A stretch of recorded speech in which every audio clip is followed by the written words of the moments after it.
Now, continuing with this theme, and the constant shelling is getting much needed aid to Ukrainians, and it's proving to be a monumental task. And Chessa Latifi is Senior Program Advisor, Humanitarian Affairs, and America's Global Health Field at Project Hope. Her team is helping Ukrainians get the humanitarian relief required to survive this Russian assault, and she's now joining us live. And very good to have you on the program. Thanks for talking to us tonight. Obviously, very important work going on. I want to begin by just the size and the scope of this humanitarian crisis is staggering. It happened so quickly. And which organizations are now on the ground, and are they able to do their jobs to provide assistance? There are a host of humanitarian organizations on the ground, including Project Hope, that are working on a variety of the issues that have arisen.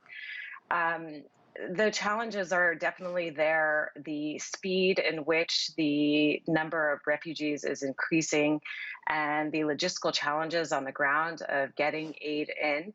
But it's working. We are able to complete our mission, or at least get started on it. Right.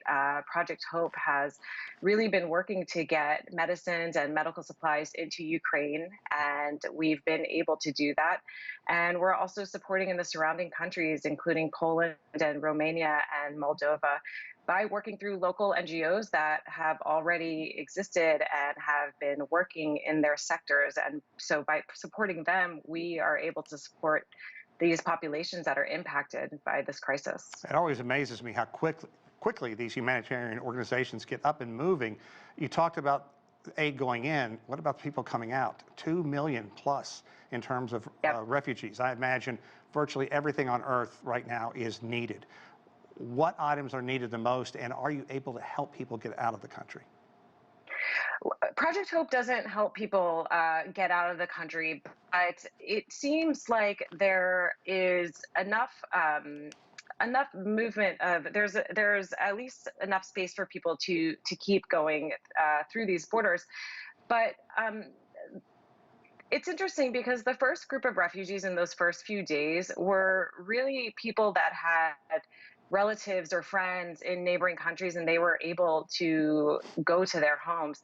But in these later days, that's not true, and it's going to continue along that that slope, where these people that are coming out now really don't have friends or family that they can go to, and so they're in need of shelter, they're in need of healthcare, and they're really in need of mental health support. Absolutely. And you mentioned earlier about some of the other nations, Moldova, Poland. What are those neighboring nations doing, considering half the refugees have fled into Poland?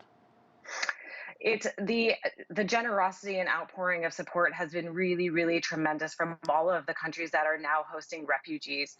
They have opened their doors, they've opened their hospitals, but the fact of the matter is as these number of refugees increase, they will also need support in their provision of assistance to these refugees.